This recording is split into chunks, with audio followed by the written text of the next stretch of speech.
One phone call to the police changed everything. A body was found 12 miles from town, lying at the bottom of an embankment by the highway. Whoever left it there didn't bother to hide it. They just dumped the body and drove off like nothing happened. What was left behind would soon reveal a chilling truth. The victim was Rebecca Gould, a young woman with dreams and a bright future. But someone had taken that future away in the most brutal way possible. Stay with us as we go through the shocking details of Rebecca's case and explore the investigation that would turn everything upside down for her family and friends. But first, don't forget to like, comment, and subscribe so you don't miss the next part of this true crime story. Let's get started. Rebecca Gould was born on April 28, 1982, in Melbourne, Arkansas, a quiet town tucked away in the rolling hills of the Ozarks. It was the kind of place where neighbors were more like family, and people didn't worry about locking their doors at night. Life was simple in Melbourne. It had a charm about it, slow-paced, peaceful, and safe. Rebecca grew up in a home filled with love, laughter, and the chaos of three sisters growing up together. She was the second oldest of four children, and from a young age, she was close to her siblings. The Gould sisters formed a tight-knit group, sharing everything from school projects to childhood secrets. They were inseparable, each one looking out for the others. Their bond was unbreakable, built on years of shared experiences and support. The memories they made together were some of the happiest Rebecca would carry with her throughout her life. However, their world was shaken when Rebecca was still young. Her parents went through a painful divorce, and the effects were hard to ignore. Rebecca, like her sisters, struggled with the change. The family dynamic was suddenly different. What was once a unit became split into two separate homes, and the loss of that familiar structure hit hard. For Rebecca and her sisters, it was a difficult time. The emotional toll was heavy, and there were moments of doubt and sadness as they adjusted to their new lives. But through it all, the Gould sisters leaned on each other. Their bond, forged in the fires of hardship, only grew stronger. They shared everything, good and bad, and became their own support system. No matter how challenging life became, the sisters knew they could count on one another. Their laughter often filled the room, reminding them of the good moments even when things weren't easy. Rebecca's relationship with her sisters wasn't just about growing up together. It was about always being there for each other, even when life threw them curveballs. After their parents' divorce, the girls found strength in their shared experiences. They knew that they weren't alone, even when the world felt uncertain.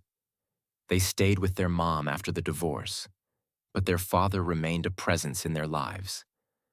While it took time for them to find a new normal, the sisters remained close, and the family found ways to celebrate birthdays, holidays, and small moments of joy, keeping the memories alive despite the tough times. Growing up in a close family like this shaped Rebecca into a strong and compassionate person. She learned to be independent, but also to value the importance of family. As she got older, Rebecca set her sights on bigger things. She was determined to make a future for herself, and after finishing high school, she enrolled at Northwest Arkansas Community College. It was a big step for her, leaving her hometown behind for a city that offered more opportunities. One of her sisters was already studying there, which made the transition a little easier. Rebecca's move to Fayetteville was a mix of excitement and homesickness. She was thrilled about the new chapter in her life, but missed the comfort of her small-town roots and the closeness of her family. Despite the distance, Rebecca made sure to visit her family in Melbourne whenever she could.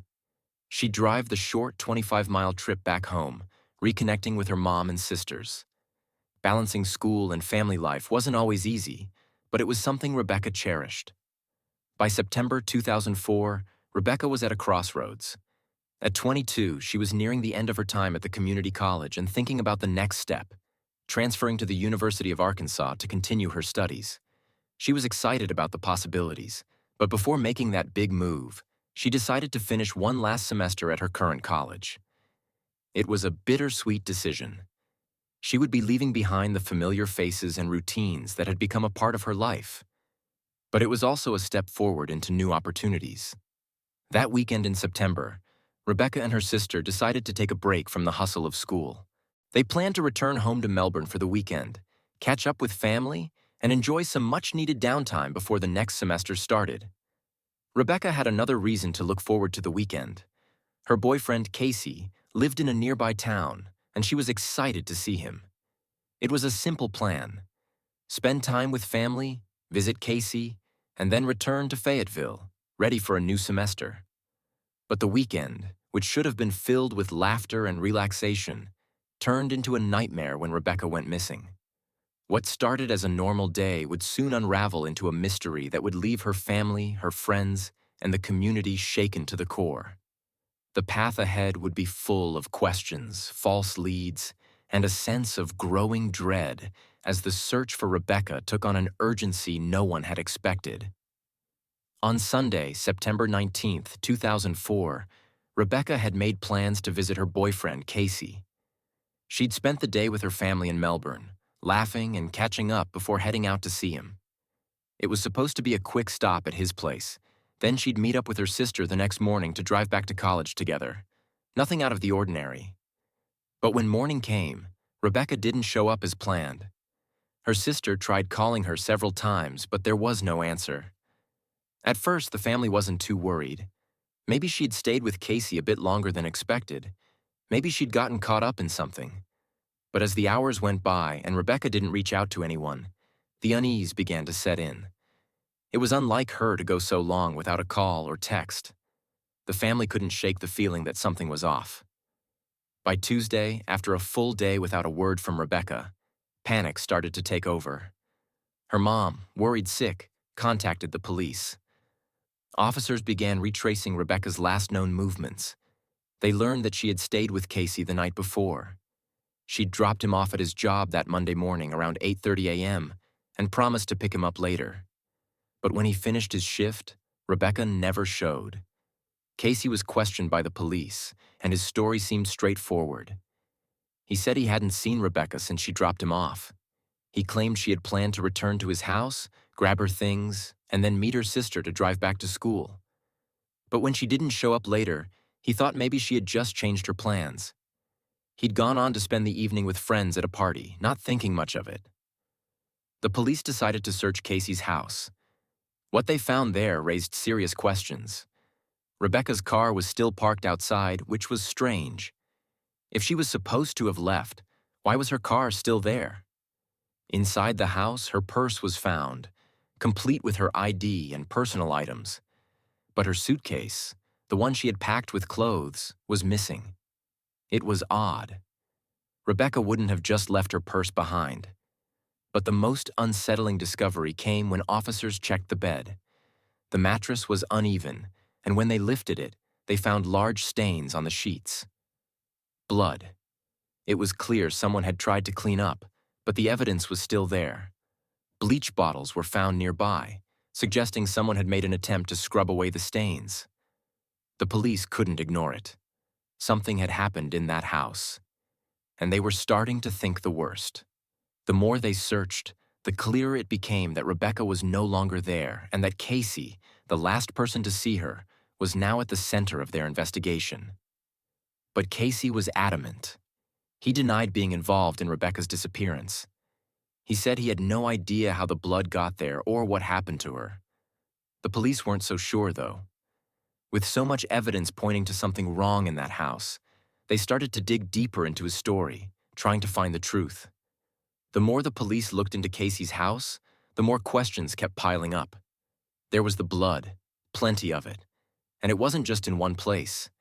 The stains on the mattress, the floor, and even smeared on the wallpaper. It was clear someone had tried to clean it up, but there was no hiding the mess. Bleach bottles were found near the stains, adding to the suspicion. If everything was fine, why was there so much blood? Why try to cover it up? And then there were the missing items. Rebecca's purse was inside, but her suitcase, packed with clothes, was gone. It didn't make sense. Why would she leave her purse behind but take the suitcase? Her car was still outside, so where had she gone? Casey's behavior also raised a few eyebrows. When asked about the blood, he said he didn't notice it. He also claimed he didn't think anything was odd about Rebecca's car still being parked there, or her things left behind. If he was truly worried about her, wouldn't he have been more concerned when she didn't show up for their plans? As the investigation grew, detectives started questioning everyone in Rebecca's life. Her family, friends, even her ex-boyfriend, Justin. But no one seemed to have anything useful to offer. Then, a strange lead came up. Some people had seen Casey acting strangely around the time Rebecca went missing. They remembered him being distant and acting out of character. Could someone close to Rebecca have done this? Was there someone else involved? The police started looking at other people, but every new lead seemed to lead to another dead end. Still, something wasn't sitting right. It became clear that the investigation needed to go deeper. They were starting to question Casey more intensely, trying to piece together the truth behind his strange behavior and the suspicious evidence. And then, a new piece of the puzzle would finally start to come together. As the investigation continued, new leads started to emerge. Police uncovered some surveillance footage from a gas station near Casey's workplace. Rebecca had stopped there on the morning she went missing. She bought a breakfast sandwich before heading back to Casey's house. That was the last confirmed sighting of her.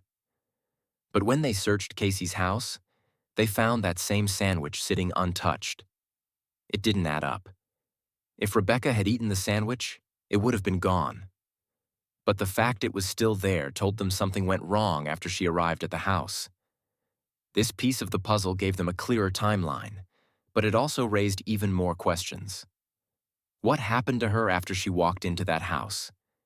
Meanwhile, the police were still searching for the missing murder weapon, the piano leg. They were sure it was somewhere in the house, but no one could find it. It was a strange, heavy object that could have caused serious damage. Why had it gone missing?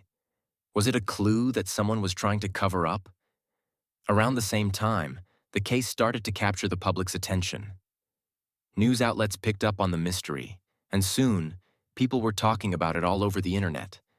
The case went viral, and before long, amateur investigators, bloggers, and armchair detectives began looking into every detail of Rebecca's disappearance. George Jared, a journalist who had been following the case from the start, started pushing for answers. He worked tirelessly to gather new information, interviewing people who knew Rebecca and her family. He didn't stop until he uncovered every last detail, and his work gained traction online. Jennifer Buchholz, a former intelligence officer, joined forces with George. Together, they launched a Facebook group where they could share their findings and encourage people to help. The group quickly grew, with thousands of people offering their thoughts and theories. It became a hub for people to share their opinions, evidence, and suspicions. As the case spread, more and more people started piecing together their own theories, some of them way off the mark, others surprisingly close. But no one could shake the feeling that they were all just a step away from figuring out the truth. The online community became more and more obsessed with solving the mystery, pushing for new answers and fresh leads. This wave of public interest helped keep the case alive when it seemed like it might be fading away. Even though the police were still investigating, it was clear that the real momentum was coming from the public. Things took a strange turn when one key member of the Facebook group began to stand out more than others.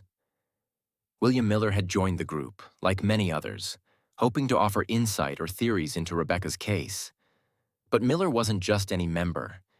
He was deeply involved, always commenting on posts, reaching out to journalists, and offering up thoughts on the investigation that often seemed to go a step further than the facts that had been shared publicly. He would mention details that weren't widely known, things that only someone closely involved in the case would know. He became a regular figure in the online discussions, and his knowledge was oddly specific. He seemed to understand parts of the case with an unusual depth, like he had insider information. Some group members grew curious. Why was Miller so involved in a case so far from where he lived? Why was he so eager to help solve it? Or was he perhaps helping more than he let on? The truth came out when an investigator decided to dig into his background. What they uncovered was a game changer. William Miller was, in fact, related to the prime suspect in the case, Casey. He was Casey's cousin. This revelation sent shockwaves through the investigation. It explained a lot: Miller's deep knowledge, his involvement in the case, and why he seemed so intent on finding answers. But it also raised serious questions. Why had Miller kept this connection hidden from everyone? Was he trying to help his cousin? Or was there something more sinister at play? This twist forced the police to reassess everything. They had been focused on Casey as the main suspect, but now with Miller's involvement, the entire case felt different. Miller had been in town around the time Rebecca went missing, and he had even visited Casey's house just before Rebecca disappeared. He was familiar with the area and knew a lot of details about the case that hadn't been publicly shared. Was he helping cover up something? Or was he involved in the crime in some way? With this new information, the investigation went into overdrive. Detectives revisited Casey's story, interviewed people who knew Miller, and re-examined every piece of evidence with this new angle in mind. Miller's connection to Casey couldn't be ignored anymore. Now the question was, what did Miller know, and what role, if any, did he play in Rebecca's disappearance? The case was officially reopened, and authorities wasted no time in tracking down Miller. They reached out to him, hoping for some answers, but Miller had vanished.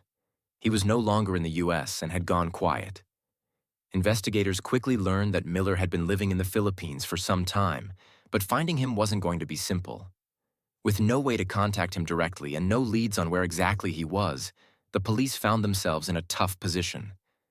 The investigation became a race against time. Miller had been a key part of the case, but now he was unreachable. They had no solid way of bringing him back to the U.S. to face questioning. His sudden disappearance raised suspicions. Was he running from the truth, or was he simply trying to avoid the pressure of being involved in a high-profile case? Authorities were desperate to find out. They contacted international agencies and worked with officials in the Philippines, hoping to locate him. But every time they thought they were getting closer, they hit another dead end. The search for Miller was exhausting. Weeks passed without any solid updates. Miller remained out of reach, and with every passing day, the pressure mounted. The case seemed to be stuck, and without Miller's cooperation, the truth was further out of reach than ever before. As the investigation dragged on, tension built. Was Miller the missing piece they needed to solve the case, or was he just a red herring? The longer he stayed silent, the more frustrating the situation became for everyone involved, from the police to Rebecca's family and the online community following the case. Would they ever be able to track him down? Would he ever come back to answer for what he might know? The investigation had gone cold once again, but with each new development, it seemed like they were only getting closer to uncovering the truth. After weeks of searching, the authorities finally caught a break. They tracked down William Miller, and this time, they weren't letting him slip away. Miller had returned to the U.S. and was staying with his mother in Oregon. Detectives were ready. When they confronted him, Miller didn't resist. He agreed to speak with them.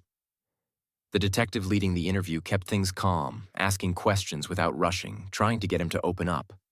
Miller stuck to his story at first, saying he didn't know much about Rebecca's disappearance. He explained that he had just been visiting family and didn't think anything unusual was happening. But the more the detective pressed, the more Miller's story started to unravel.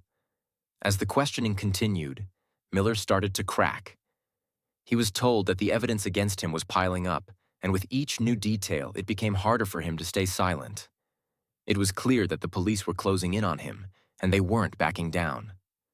Finally, after hours of questioning, Miller admitted to knowing more than he had let on.